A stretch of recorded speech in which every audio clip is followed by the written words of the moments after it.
The Obsidian War Chamber aboard the flagship Crimson Dawn had witnessed countless victories over 3 centuries of conquest.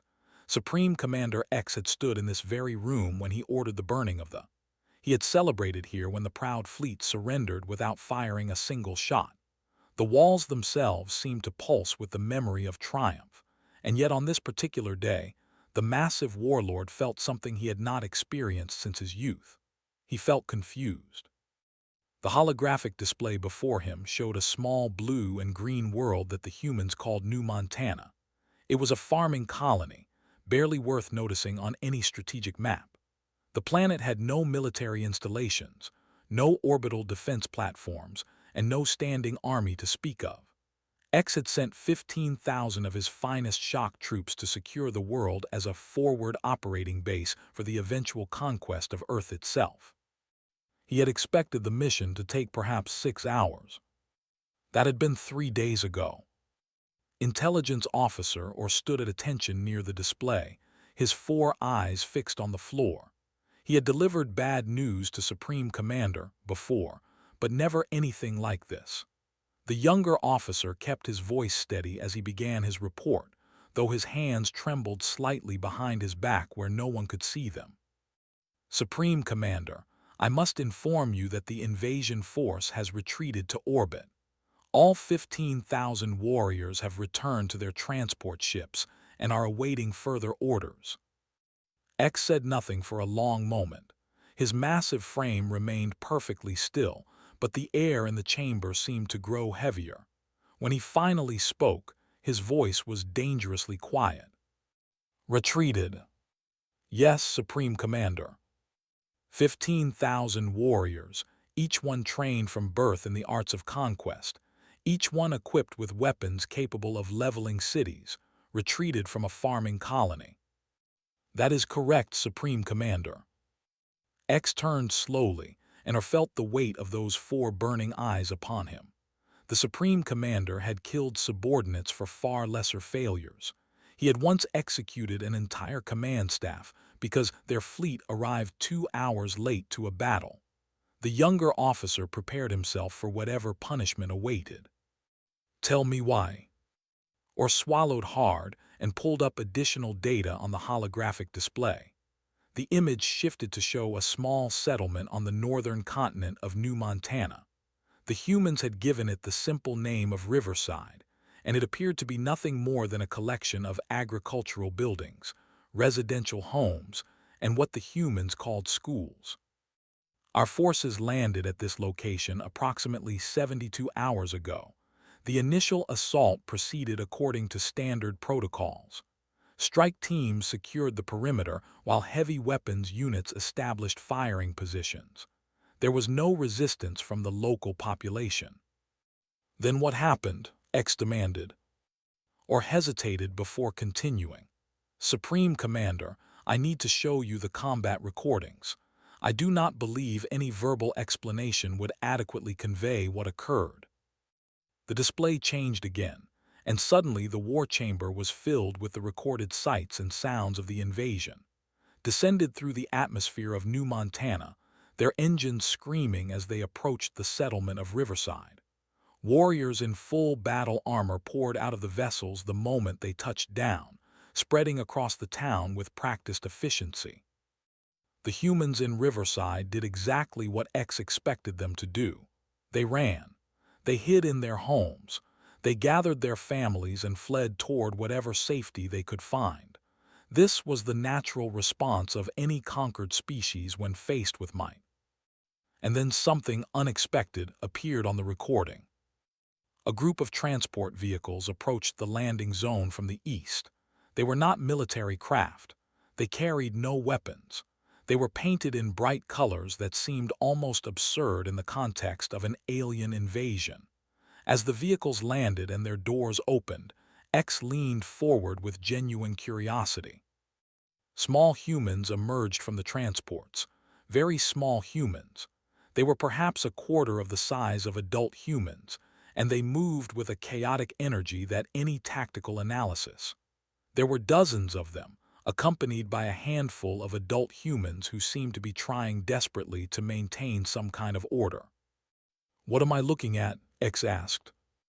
"The humans call them children, Supreme Commander. These particular specimens are apparently 5 years old in human measurement. They were being transported to this location for something called a field trip when our forces arrived." X watched as the small humans noticed the invasion force. He expected them to scream. He expected them to flee in terror like their parents had done. What he did not expect was what actually happened. The children ran toward his warriors. Not away from them, toward them. The recording showed a shock trooper, a veteran of 40 campaigns, standing frozen as a tiny human female approached him with her arms outstretched.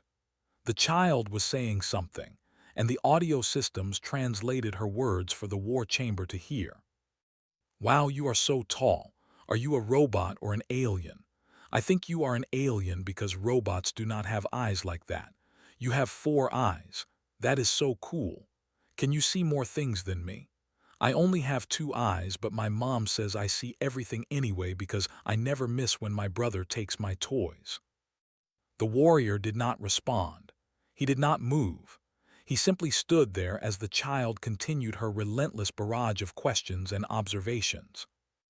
More children approached other warriors. The recording showed a young male human tugging on the armored leg of a heavy weapons specialist while asking if he wanted to see a cool rock he had found that morning. Another child had somehow obtained a flower and was attempting to place it in the barrel of a plasma rifle. X watched in stunned silence as his invasion force was completely overwhelmed by the curiosity and fearlessness of 23 small humans. "Who is the adult human in charge of these children?" he finally asked, or pulled up a file on the display. "Her name is Amy Brooks, Supreme Commander. She is what the humans call a kindergarten teacher. Her role is to educate and care for children of this age group." The recording showed Amy Brooks standing among the chaos with an expression that seemed to mix horror, confusion, and something that might have been amusement. She was clearly trying to gather her students and move them to safety, but the children had already made contact with the enemy, and they showed no interest in retreating. "This human female," X said slowly, "commands a unit of the most effective psychological warfare operatives I have ever witnessed, and she does not even realize it." Or was not sure how to respond to that observation, so he remained silent. X turned away from the display and walked to the observation port. The stars beyond stretched endlessly into the void, countless worlds waiting to be conquered. He had spent his entire life among those stars, building an empire through blood and fire.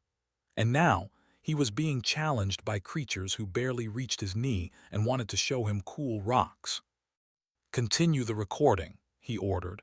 "I need to understand what we are dealing with." Amy Brooks had been a kindergarten teacher for 12 years, and she liked to think that nothing could truly surprise her anymore. She had seen children eat glue with genuine enthusiasm. She had watched a 5-year-old explain quantum physics to her based on a cartoon he had watched that morning. She had once spent an entire afternoon helping her class search for a pet rock that had apparently run away. None of that had prepared her for the morning when aliens invaded during a field trip to the Riverside Agricultural Center. The day had started normally enough. Amy had loaded her 23 students onto the transport bus at 7 in the morning, counting heads 3 times because little Peter had a habit of hiding under seats. The children were excited about seeing the greenhouses and the animals at the farm, and Amy had spent most of the journey answering questions about whether cows were actually purple on other planets. She had no idea how relevant that question would become. The first sign that something was wrong came when the transport pilot announced that they were being diverted from their original landing zone. Amy looked out the window and saw shapes descending through the clouds above Riverside. They were not human ships. They were dark and angular and moved with a predatory grace that made her stomach tighten with fear. The transport landed hard in an open field near the agricultural center, and Amy immediately began preparing her students for evacuation. She was thinking about shelter locations and emergency protocols, and how to keep 23 small children calm during what appeared to be an alien invasion. What she was not thinking about was the possibility that her students would completely ignore every survival instinct known to humanity. The warriors arrived at the agricultural center within minutes of the transport landing. Amy had managed to gather her class inside one of the greenhouses. Hopping the structure would provide some concealment while she figured out their next move. The children were surprisingly quiet, their eyes wide as they watched through the glass walls. The aliens were massive. They stood at least 7 feet tall, covered in dark armor that seemed to absorb the light around it. Their skin, where it was visible, was a deep purple color. They had 4 eyes arranged in a diamond pattern on their faces, and each one carried weapons that Amy could not begin to understand. The greenhouse door exploded inward, and 3 warriors stepped through the opening. Amy pushed herself in front of her students, arms spread wide in a gesture that was completely useless but entirely instinctive. "Please," she said, her voice shaking. "They are just children. They are not a threat to you." The lead warrior looked down at her with those 4 alien eyes. His translator device clicked and whirred as it processed her words. Before he could respond, a small voice spoke up from behind Amy. "Wow." Amy turned to see little Danny stepping out from behind her with an expression of pure wonder on his face. The boy was small even for his age, with messy brown hair and a gap-toothed smile that had charmed every adult he had ever met. "Danny, stay back," Amy whispered urgently. Danny did not stay back. Danny walked directly toward the alien warrior with the confidence of someone who had never learned that the universe could be dangerous. "You are really tall," Danny said, craning his neck to look up at the soldier. "Are you a good guy or a bad guy? You look kind of scary, but my dad says you should not judge people by how they look. My dad is pretty smart. He fixes cars." The warrior did not move. His weapon remained pointed at the floor, and his 4 eyes blinked in a pattern that Amy later learned indicated extreme confusion. "I bet you are a good guy," Danny continued. "Bad guys do not have cool armor like that. Can I touch it? Is it heavy? I would fall over if I tried to wear something that heavy. One time I tried to wear my dad's work boots and I fell down the stairs. It was funny. Mom did not think it was funny, but I did." More children began emerging from behind Amy. She watched in horror and amazement as her entire class approached the alien invasion force with absolutely no fear whatsoever. Sophie Martinez, a tiny girl with bright pink ribbons in her hair, walked right up to the second warrior and tugged on his armored leg. "Your skin is purple," she announced. "Purple is my favorite color. Well, purple and pink, and sometimes green, but mostly purple. Do you like purple? Is that why you are purple?" The third warrior found himself surrounded by a group of boys who wanted to know if his weapon was a laser gun like in the movies. They peppered him with questions about spaceships and planets, and whether he had ever met any robots. Amy stood frozen in the middle of the greenhouse, watching her kindergarten class completely disarm a strike team through sheer enthusiasm. One of her students, a quiet girl named Lucy Palmer, approached Amy with a concerned expression. "Miss Brooks, the purple man looks sad. Should we give him a hug?" "Lucy, I do not think." But Lucy had already made her decision. The girl walked over to the lead warrior, raised her arms, and wrapped them around his armored leg in a gentle hug. "It is okay," Lucy said softly. "Sometimes I feel sad too, but hugs make everything better." The warrior looked down at the small human attached to his leg. His translator processed her words, and something shifted in his posture. The weapon in his hands lowered slightly. His 4 eyes blinked rapidly, and his breathing changed in a way that suggested deep internal conflict. Amy finally found her voice. "Children, please come back here. We need to let our visitors have some space." "But Miss Brooks," Danny protested, "we are making friends. You always say we should make friends with everyone." Amy had said that. She had said it many times, in fact. She had never imagined that her students would apply that lesson to alien warriors during an invasion. The lead slowly knelt down, bringing himself closer to eye level with the children. When he spoke, his voice was deep and rumbling, but his translator rendered the words in clear English. "You are not afraid of us." Danny shook his head. "Why would we be afraid? You have not done anything mean. You just came into the greenhouse really loud. That was kind of rude, but I forgive you. Sometimes I am rude too. Miss Brooks says it is important to forgive people." The warrior looked at Amy with an expression she could not read. "You teach them this?" Amy nodded slowly. "I teach them to be kind. I teach them to see the best in people. I teach them that every person they meet could become a friend." The warrior was silent for a long moment. Then he stood, gestured to his companions, and spoke in his own language. The other warriors hesitated, clearly uncertain about what was happening. One of them pointed at his weapon and then at the humans, apparently suggesting that they should proceed with their mission. The lead warrior shook his head and spoke a single word that the translator rendered as something close to no. Sophie tugged on his leg again. "Do you want to see the flowers? There are really pretty flowers in the greenhouse. I can show you my favorite ones."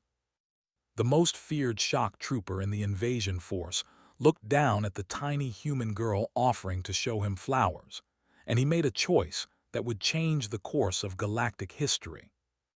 "Yes," he said, "show me the flowers." The combat recording continued to play in the war chamber of the Crimson Dawn, and Supreme Commander X watched with an expression that shifted between fury and fascination. His intelligence officer stood nearby, providing commentary on the events as they unfolded across the holographic display.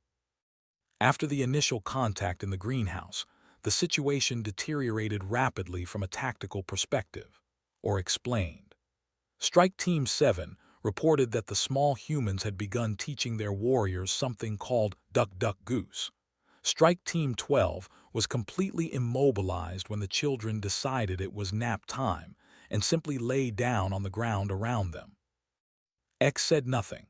He watched as his elite warriors, soldiers who had conquered worlds and broken the backs of mighty empires, stood helplessly while tiny humans braided flowers into their armor. The most significant development occurred approximately 2 hours after initial contact, continued. Weapons Master Eth, one of our most decorated combat specialists, was approached by a child who asked him to push something called a swing. The display showed a massive warrior standing beside a simple playground structure. A small human girl sat on a suspended seat, kicking her legs impatiently. The translation of her words appeared as text alongside the image. "Push me higher, higher. No, that is not high enough. My brother pushes me higher than that. Are you even trying? Come on, you are really big. You should be able to push me to the sky." Eth pushed the swing. He pushed it for the next 2 hours, according to the combat logs. At some point during those 2 hours, he apparently began to enjoy himself. Weapons Master Eth has since submitted a formal request for reassignment, said quietly. He wishes to remain on New Montana and pursue what the humans call a career in. X closed his eyes for a moment. "One of my finest warriors wants to become a nursemaid." "That is correct, Supreme Commander. He claims that pushing the swing brought him more satisfaction than any battle he has ever fought." The recording shifted to show another area of the settlement, where a different kind of chaos was unfolding. A brightly colored ground vehicle had appeared, playing music through speakers mounted on its roof. The melody was simple and repetitive, the kind of tune that burrowed into the brain and refused to leave. "What is that?" X asked. "The humans call it an ice cream truck, Supreme Commander. It is a mobile vendor that sells frozen confections, primarily to children." As they watched, human children began appearing from every direction. They emerged from buildings, climbed over fences, and ran through the streets with a singular purpose that would have been impressive in any military context. They completely ignored the occupation force as they lined up beside the colorful vehicle. Our warriors attempted to establish a security perimeter around the truck, or reported. They believed it might be some kind of tactical asset. The children simply walked around them. The recording showed a young human girl approaching a heavy weapons specialist. She was carrying 2 frozen treats, one in each hand. Her name, according to intelligence files, was Lily Turner. She was 6 years old. "You look really hot in that armor," Lily said to the warrior. "My mom makes me wear a jacket when it is cold and I get really sweaty. You must be super sweaty. Do you want a popsicle? I got an extra one because I could not decide between grape and cherry. You can have the grape one. Grape is good, but cherry is my favorite." The warrior did not respond. His training had not prepared him for this situation. His weapon hung uselessly at his side as the small human held up the frozen treat with an expression of genuine concern for his. "It is okay if you do not like grape," Lily continued. "We can trade. I do not mind cherry that much. Well, I do mind a little bit, but sharing is important. Miss Brooks says sharing makes everyone happy." She placed the popsicle in the warrior's massive hand and skipped away to join her friends. X paused the recording. "That child just gave our soldier food." "Yes, Supreme Commander." She gave him food because she thought he was uncomfortable in his armor. "That appears to be correct, Supreme Commander." "She is 6 years old." "Yes, Supreme Commander." X was quiet for a long time. The war chamber felt different now, the weight of centuries of conquest pressing down on him in a way it never had before. He had ordered the deaths of millions. He had watched worlds burn. And here was a tiny human child offering frozen treats to an enemy soldier because she was worried he might be too warm. "Continue the recording," he said finally. The display showed the hours that followed the ice cream truck incident. Warriors found themselves drawn into increasingly bizarre situations. One group was recruited to help build something called a, which apparently required very specific architectural standards that only children understood. Another squad discovered that human children considered their armored boots to be excellent surfaces for sitting, and they spent most of the afternoon carrying small humans around the settlement on their feet. The most devastating moment came near evening, when a human child named Peter decided that they needed to learn human games. He gathered a group of warriors and attempted to explain the rules of something called hide and seek. "You close your eyes and count to 20, Peter instructed. Then you try to find everyone, but you have to count slow. No cheating. 1 Mississippi, 2 Mississippi, like that. Do you know what Mississippi is? It is a river. I do not know why we say it when we count, but we do. Okay, start counting." The recording showed 12 warriors standing in a circle with their eyes closed, counting slowly, while human children scattered in every direction to find hiding spots. "Supreme Commander," Or said hesitantly, "I should note that 3 of those warriors were division commanders. They had a combined total of 240 years of combat experience. And they were playing hide and seek." "Yes, Supreme Commander. According to debriefing reports, they found the game surprisingly enjoyable. Division Commander managed to locate all the children except for one, who had hidden inside a garbage receptacle. He was reportedly quite frustrated by his failure to achieve complete victory." X turned away from the display and walked to the observation port. The stars beyond seemed dimmer somehow, as if the universe itself was waiting to see what he would do next. "These children," he said slowly, "they approached our warriors with no fear." "None whatsoever, Supreme Commander." "They offered friendship. They shared food. They taught games and showed flowers and asked to be pushed on swings." "That is an accurate summary, Supreme Commander." "And our warriors, the finest soldiers in the Empire, warriors who have never retreated from any enemy in recorded history, They responded to this by playing hide and seek and eating frozen treats, or had no response to offer. "What have the humans done to us?" X whispered. "What weapon is this that we cannot understand?" The recording had reached its end, but the questions it raised would haunt Supreme Commander X for many days to come. Somewhere on the planet below, a 6-year-old girl named Lily Turner was probably getting ready for bed, completely unaware that she had done more damage to the invasion than any army ever could. She had made them remember what it felt like to be offered kindness by a stranger. And that memory was more dangerous than any weapon in the galaxy. The Galactic Council chamber on the neutral station of Harmony Prime had not seen this many representatives since the end of the wars.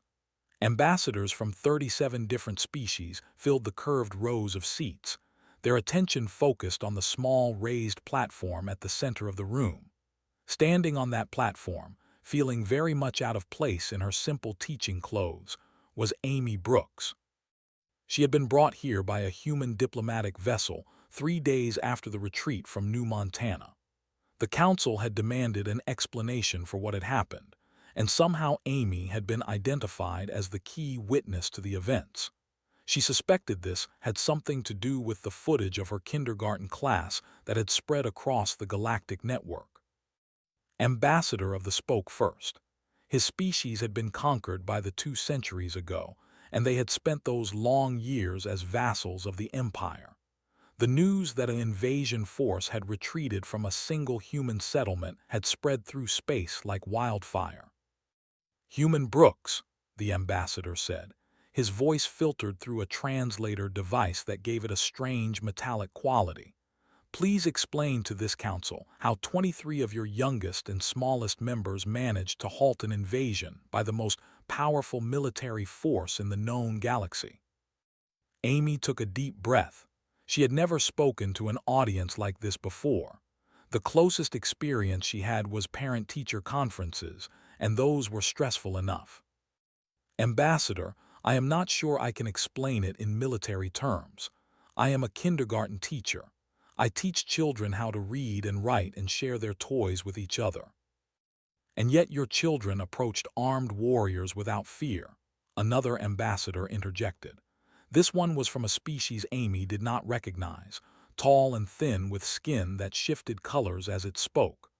"Our intelligence reports indicate that no species has ever done this. They are feared across the galaxy precisely because they show no mercy to their enemies." "With respect, Ambassador, my students did not see enemies. They saw interesting new people with purple skin and 4 eyes." Amy paused, remembering the way Danny had marched right up to that massive warrior without hesitation. Children at that age do not understand concepts like war and conquest. To them, every stranger is a potential friend. Every new experience is an adventure. The chamber fell quiet as the representatives considered her words. These were beings who had spent their entire lives in a galaxy defined by conflict and competition. The Empire had conquered or threatened nearly every species present. The idea that their warriors could be stopped by simple friendliness seemed absurd. A representative from the remnant stood to speak. They had lost and their remaining population lived scattered across a handful of refugee colonies. "Human Brooks, are you suggesting that because your children were nice to them?" "I am suggesting that my children did something no one else has ever tried. They treated them like people instead of monsters." "But they are monsters," the replied, his voice tight with old grief. "They burned our cities. They killed our families. They destroyed everything we built over 10,000 years of civilization."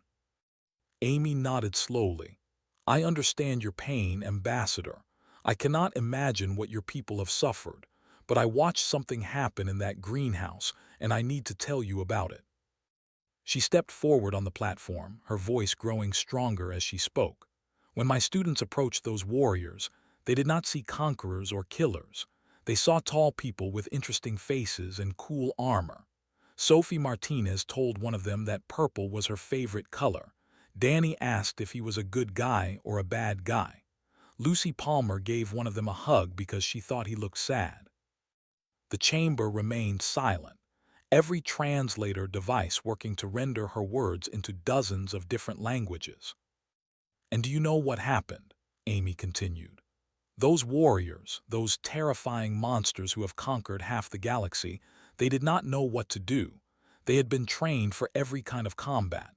They had prepared for resistance and ambush and guerrilla warfare. But they had no training for a 5-year-old girl asking to show them her favorite flowers."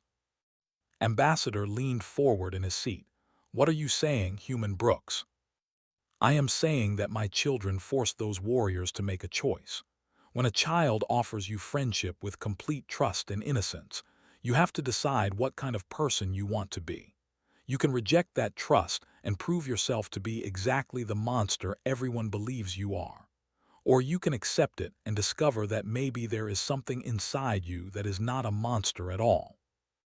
A murmur ran through the chamber. Amy could see that some representatives were skeptical, their expressions closed and doubtful. Others seemed thoughtful, as if her words had sparked something they had not considered before. "I received a message before I came here today," Amy said. "It was from a warrior named Ev. He was one of the soldiers who landed at Riverside. He spent 2 hours pushing my student Cooper on the swing, and he told me it was the happiest afternoon of his life." She pulled out a small device and activated it, projecting the message for the entire chamber to see. The text was simple, translated from into English. "Human teacher Amy Brooks, I am Ev. I have killed many enemies in my life. I have conquered worlds and broken the resistance of proud peoples. I believed that strength was the only thing that mattered, that the galaxy belonged to those willing to take it by force. Then a small human with yellow hair asked me to push her on a swing, and she laughed as she went higher and higher into the air. I have heard many sounds in my long career, screams of defeat, cries of surrender, explosions of dying ships. But I had never heard pure joy before. I do not want to be a monster anymore. I want to hear that laugh again." The chamber was completely silent. Amy lowered the device and looked out at the assembled representatives. "Weapons Master Ev has requested asylum on New Montana. He wants to work at a playground.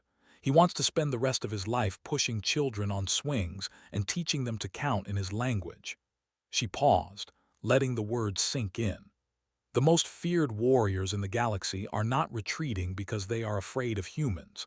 They are retreating because they are afraid of what we make them feel." Ambassador stood slowly. "Human Brooks, what you are describing sounds like a weapon unlike any we have encountered. A weapon that does not destroy the enemy but transforms them." Amy shook her head. "It is not a weapon, Ambassador. It is just how human children see the world. They believe that everyone deserves kindness. They believe that friendship is always possible. They have not yet learned to hate, and so they offer love to everyone they meet. Even to their enemies. Especially to their enemies." Amy smiled softly. "Because sometimes the people who seem most frightening are the ones who need kindness the most." The Galactic Council session continued for several more hours, but the tone had changed fundamentally.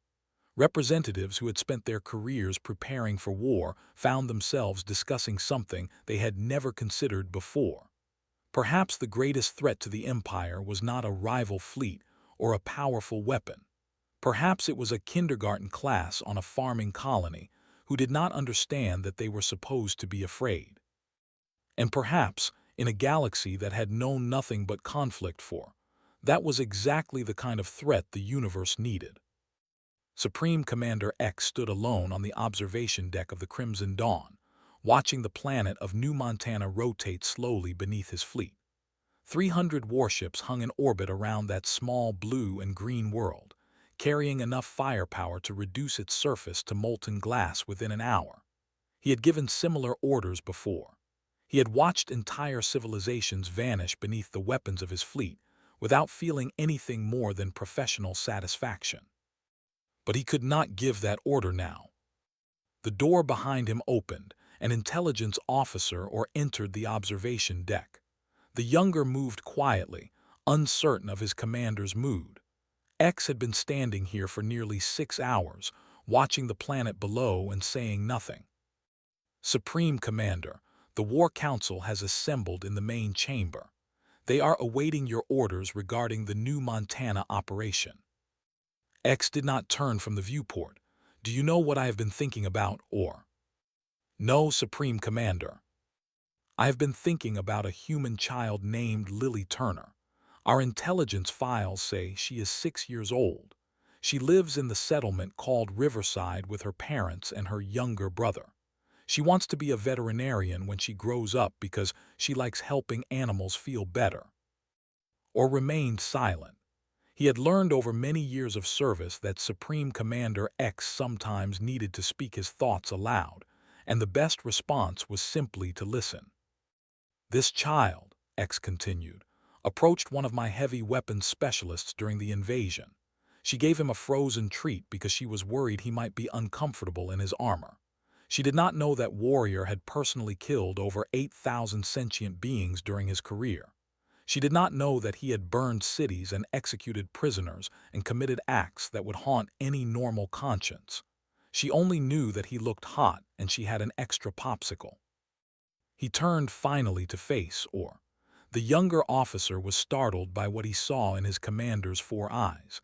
It was not anger or frustration or the cold calculation that usually defined X. It was something that looked almost like grief. I have destroyed civilizations, X said quietly. I have ordered the deaths of millions. I have broken the spirits of proud peoples and reduced their worlds to ashes. I have done these things because I believed that power was the only truth in the galaxy. The strong survive. The weak perish. That is the way of nature. That is the law of the universe.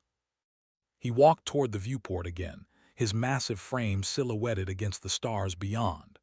But that child, that tiny human with her popsicle and her worry about whether a killer was too warm, she showed me something I had never considered.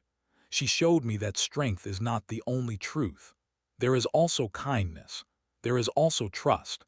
There is also the simple belief that everyone deserves to be treated with compassion. Or finally found his voice. Supreme Commander, the War Council expects you to order the bombardment. The High Council on the has demanded that we make an example of New Montana. They believe our retreat has damaged the reputation of the Empire. Our reputation, repeated softly. What good is a reputation built on fear? What have we actually created in 300 years of conquest? Vassals who hate us, subjects who dream of rebellion, an empire held together by nothing but terror. He paused, watching a cloud formation drift across the northern continent of New Montana.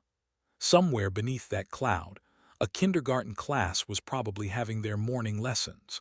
They were probably learning to read and write and share their toys. They had no idea that their lives depended on the decision of a warlord standing in orbit above them. Lily Turner wants to be a veterinarian, X said again. She wants to spend her life helping animals feel better. And I am standing here with the power to end her existence, along with every other life on that planet, simply because my council believes our reputation requires it. He turned to face Or directly. I cannot do it. I have killed millions and I have never hesitated. But I cannot kill that child. I cannot prove to her that her kindness was foolish, that her trust was misplaced, that the universe truly is as cruel and merciless as I once believed. Supreme Commander, the War Council will view this as weakness. Then let them view it as weakness. X walked past Or toward the door. Signal the fleet. We are withdrawing from this system. All forces are to return to space immediately. Or followed quickly. Supreme Commander, what shall I tell the War Council? What explanation can I give? X stopped at the doorway and was silent for a long moment. When he spoke, his voice was heavy with the weight of centuries of conquest and the strange new feeling that was beginning to replace it. Tell them the truth. Tell them that humanity has deployed weapons against which we have no defense, not their warships or their soldiers or their technology. He paused, and something that might have been a smile crossed his alien features. "There, tell them we were defeated by there." 3 weeks later, the Empire signed humanity's first interstellar peace treaty. The document was negotiated by an ambassador and a human diplomat named Henry Cole, but everyone in the galaxy knew that the real architects of the peace were 23 children and their teacher. The signing ceremony was held at Riverside Elementary School, in the same gymnasium where Amy Brooks had taught her students to play basketball during rainy days. Supreme Commander X himself attended, his massive form looking strangely out of place among the colorful decorations and tiny chairs. As the final signatures were applied to the treaty, a small voice spoke up from the crowd of watching students. "Hey, Mr. Purple Guy." X looked down to see Danny standing before him. The boy was even smaller than he had appeared in the recordings, barely reaching the warlord's knee. "Are you going to be our friend now?" Danny asked. X knelt down slowly, bringing himself closer to the child's level. His 4 eyes studied the tiny human with an expression that the assembled diplomats could not read. "I believe I am, small one." Danny's face split into a wide grin. "Cool. Do you want to play tag? I am really fast. Nobody ever catches me. Well, Sophie catches me sometimes, but she cheats. You are not going to cheat, are you?" The most feared warlord in the galaxy, commander of 300 warships and conqueror of 17 star systems, looked at the small human child offering to play a simple game. "I will not cheat," he promised. "Okay then, you are it." Danny tapped X on his armored leg and ran away laughing, disappearing into the crowd of students who were already scattering across the gymnasium floor. X stood slowly, watching the chaos of children running and hiding and calling out challenges to each other. Amy Brooks appeared beside him, her face wearing an expression that mixed amusement with something deeper. "You do not have to play," she said. "They will understand if you have important diplomatic matters to attend to." X was quiet for a moment. Then he took a step forward, moving with surprising gentleness for a being of his size. "I have spent 300 years attending to important matters," he said. "I believe it is time I learned to play." And so Supreme Commander X, terror of the galaxy and destroyer of worlds, spent the rest of that afternoon chasing human around a school gymnasium. He caught Danny behind the bleachers. He got tagged by Sophie Martinez near the water fountain. He pushed Lucy Palmer on the swing until she laughed so hard she could barely breathe. The reporters from across the galaxy captured every moment. The images spread to every corner of known space, showing the universe something it had never seen before. Not a defeated enemy or a conquered people. Just a very large alien playing with very small children, all of them laughing together as if war had never existed at all. Some who saw those images called it weakness. Others called it wisdom. But the children of Riverside Elementary School simply called it fun, and perhaps that was the truest description of all.